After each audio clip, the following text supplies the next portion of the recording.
한미반도체는 삼성전자라는 거대 고객사를 품느냐, 아니면 공매도에 덫에 걸려 낙마하느냐의 갈림길에 서 있습니다. 심층 토론 한미반도체, 삼성의 구원인가, 공매도의 심판인가? 1. 삼성전자 계약 5천억 원의 잭팟 vs 1천억 원의 간보기. 삼성전자가 엔비디아 퀄테스트를 통과하며 HBM사 양산 속도를 높이고 있습니다. 자체 본더 장비의 수율 문제가 해결되지 않은 상황에서 검증된 한미반도체의 듀얼 TC 본더 그리핀 도입은 선택이 아닌 필수입니다. 초기 설비 라인 구축 캐펙스 물량만 고려해도 최소 5천억 원에서 8,000억 원 규모의 빅딜이 예상됩니다. 이는 2026년 매출 목표 2조 원 달성의 결정적 트리거가 될 것입니다. 삼성은 경쟁사인 SK하이닉스의 핵심 파트너인 한미반도체에 전적으로 의존하려 하지 않을 것입니다. 하나세 미택이나 자체 장비 고도화를 위한 시간 벌기용으로 소량만 발주할 가능성이 높습니다. 시장이 기대하는 5천억 원 규모의 공시가 나오지 않고 1천억 원 내외에 그친다면 오히려 재료 소멸로 인식되어 주가는 급락할 위험이 큽니다. 이 공매도 분석 28만 원 붕괴 시 지옥의 랠리 목표가 28만 원은 심리적 기술적 마지노선입니다. 여기가 무너지면 공매도 세력은 피보나치 61.8% 지점인 23만 6천 원까지 가격을 밀어붙일 것입니다. 특히 고점에서 물린 개인들의 반대 매매 물량이 쏟아지기 시작하면 지지선 없는 자유낙하가 시작될 수 있습니다. 공매도가 28만 원 이하를 노린다는 것은 역설적으로 그만큼 매수대기 자금도 많다는 뜻입니다. 28만 원 붕괴 시도가 실패하고 다시 30만 원 위로 복귀하는 순간 공매도 세력은 손실을 막기 위해 주식을 다시 사야 하는 숏 스퀴즈에 직면할 것입니다. 목표가는 다시 전고점인 33만 원 이상이 될 것입니다. 3수급 동향 외국인의 변심과 기관의 관망. 최근 5거래일간의 자금 흐름을 통해 세력의 의도를 읽어봅니다. 외국인 순매도 전환. 3월 초까지 이어지던 매수세가 멈췄습니다. 특히 모건 스탠리와 골드만삭스 창구를 통해 대량의 업틱룰 예외 공매도 물량이 유입되고 있습니다.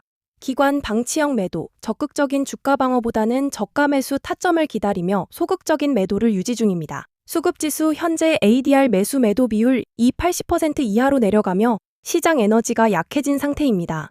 최종 실전 가이드, 대응 전략. 삼성 공시 5천억 이상 시 즉시 추격 매수 1천억 이하 시 뉴스에 팔기.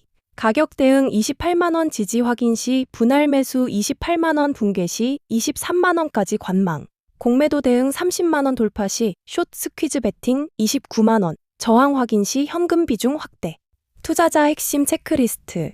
1. 삼성전자 단일 판매 공시 2026년 상반기 내 수주 금액이 시장 컨센서스 3,000억 이상을 충족하는지 확인하십시오. 2. 대차잔고 추이, 주가는 버티는데 대차잔고가 급증한다면 공매도 세력이 실탄을 장전 중이라는 강력한 신호입니다. 3. 21선 이격도, 현재 주가와 20일 이동평균선의 이격도가 90% 이하로 벌어지는지 체크하십시오.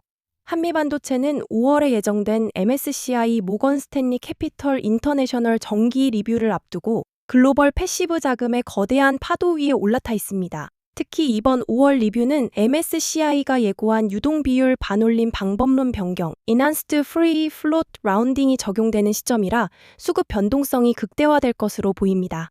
심층 토론, 한미 반도체와 MSCI의 운명의 5월. 1. MSCI 스케줄 5월 리뷰, 왜 한미 반도체에 치명적인가? 2026년 MSCI 5월 정기 리뷰 주요 일정. 심사 기준일 2026년 4월 마지막 10거래일 중 임의의 하루. 결과 발표 2026년 5월 12일 한국 시간 13일 새벽. 리밸런싱 실시 2026년 5월 29일 종가 기준 비중 조정. 효력 발생 2026년 6월 1일. 한미반도체 주가가 30만 원을 돌파하며 시가총액이 급증했습니다.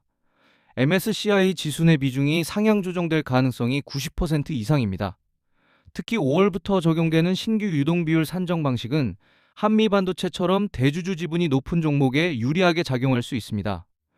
5월 29일 종가에만 수천억 원의 외국인 패시브 자금이 가격 불문하고 들어와야 하므로 주가는 하방 경직성을 확보하게 됩니다. 패시브 자금이 들어온다는 사실은 이미 시장이 다 알고 있습니다.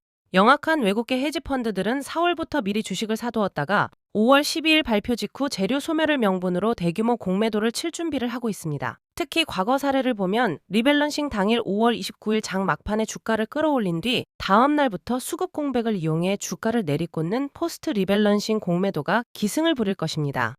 이 공매도 전략 수급에 빈틈을 찌르는 3단계 공격. 공매도 세력이 MSCI 이벤트를 활용하는 전형적인 시나리오를 분석합니다. 1단계 발표 전 주가를 과도하게 띄워 고평가 논란을 만듭니다. 현재 진행 중. 2단계 발표 후에서 리밸런싱 전 발표 직후 단기 고점에서 공매도 포지션을 구축합니다. 패시브 펀드가 사야만 하는 물량을 공매도 세력이 미리 던지는 선제적 매도입니다. 3단계 리밸런싱 당일, 장 마감 직전 패시브 펀드의 대규모 매수 주문이 나올 때 이를 모두 받아내며 숏 포지션을 청산하거나 오히려 비중을 더 늘려 다음날 시초가 하락을 유도합니다. 한미 반도체는 유통 물량이 적어 공매도 세력이 주가를 흔들기 가장 좋은 조건입니다. 5월 29일 리밸런싱 당일 변동성이 10% 이상 발생할 수 있는데 이때 공매도 잔고가 급증하며 개미 투자자들을 공포로 몰아넣을 것입니다. 오히려 좋습니다. 공매도가 늘어난 상태에서 호실적이나 추가 수주 공시가 하나만 터져줘도 패시브 매수세와 합쳐져 역대급 숏 스퀴즈가 발생할 것입니다. 공매도 세력이 비싸게 주식을 되사야 하는 상황이 오면 주가는 40만 원 고지도 단숨에 점령할 수 있습니다. 3수급 종합분석기관은 눈치 보기, 외국인은 양방향 베팅. 현재 수급 주체들의 속내를 정리합니다. 수급 동향 및 전망. 외국인 액티브 펀드, MSCI 발표 전 이익 실현 후 공매도 포지션 전환 준비 중. 외국인 패시브 펀드, 지수 가이드라인에 따라 5월 29일 무조건 매수 대기. 국내 기관 밸류에이션 부담으로 추가 매수는 자제하되 외국인 수급을 이용해 물량을 떠넘길 기회를 엿보는 중. 최종 실전 가이드. 52 발표일 비중 상향 공시로 추가 랠리 예상된 호재로 인식되며 공매도 급증. 529 리밸런싱 종가 매수세 유입으로 신고가 경신장, 막판 변동성 확대 후 다음날 급락. 수급 전략 숏 스퀴즈 기대를 노린 홀딩 이벤트. 소멸에 따른 비중 축소. 투자자 핵심 체크리스트. 5월 13일 새벽 한국 시간 공시 내용. 한미 반도체의 지수 내 비중이 얼마나 상향되는지 수치를 확인하십시오. 0.5% P 이상 상향 시 강력 호재. 5월 말 대차잔고 추이, 리밸런싱 일주일 전부터 대차잔고가 급격히 늘어난다면 공매도 세력의 공격이 임박했다는 신호입니다. 3장 막판 동시호가 거래량. 5월 29일 오후 3시 20분 이후 거래량이 평소의 10배 이상 터지는지 확인하십시오. 그 물량의 주체가 누구냐에 따라 6월 주가 향방이 결정됩니다. 투자의 책임은 언제나 본인에게 있음을 강조하며 오늘 영상은 여기서 마무리하겠습니다. 이 정보가 여러분의 투자에 작은 도움이 되었기를 바랍니다. 계속해서 저희의 인사이트를 받아보시려면 구독과 좋아요 부탁드립니다. 다음 영상에서 뵙겠습니다.